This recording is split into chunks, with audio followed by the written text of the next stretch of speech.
If a person commits crime after crime, he or she will be labeled a career criminal and will become an outcast.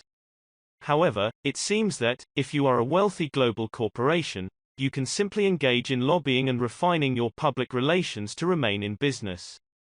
Many people were surprised to read last week that Pfizer CEO Albert Bourla said that people who spread disinformation about coronavirus vaccines are criminals. While speaking to Frederick Kemp, the Atlantic Council's CEO, he said, "Those people are criminals, they're not bad people. They're criminals because they have literally cost millions of lives." There is a very small part of professionals which they circulate on purpose misinformation so that they will mislead those that they have concern. Those people are criminals. They're not bad people, they're criminals. It is shocking that Albert Bourla had the audacity to say this. Pfizer has an extensive criminal history and has been implicated in several deaths. This is not an opinion.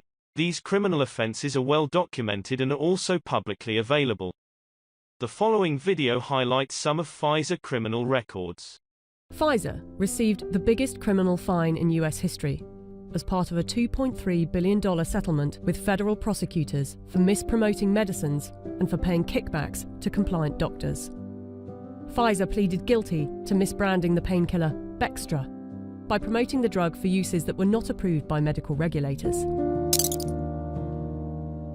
In the 90s, they were involved in defective heart valves that led to the deaths of more than 100 people. The company had deliberately misled regulators about the hazards. The company agreed to pay $10.75 million to settle Justice Department charges.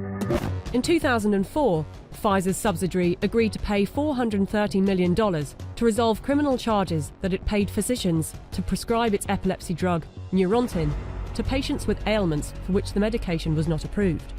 In 2010, a federal jury found that Pfizer committed racketeering fraud in its marketing of the drug.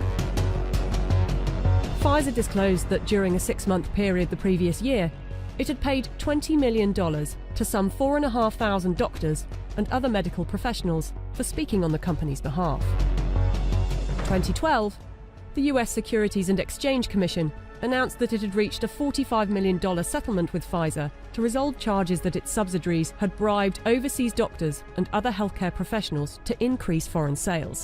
Pfizer was sued in a US federal court by Nigerian families who accused the company of testing a dangerous new antibiotic called Trovan on children without parents' consent and using their children as human guinea pigs.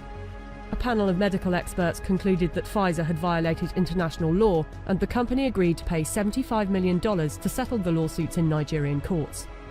The US case was settled for an undisclosed amount. The list goes on. I don't want to bore you with it. But ask yourself, if it was a car manufacturer, would you buy a car from them?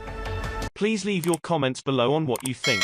Also, please like, share, subscribe, hit the notification bell, and be notified when we post new videos.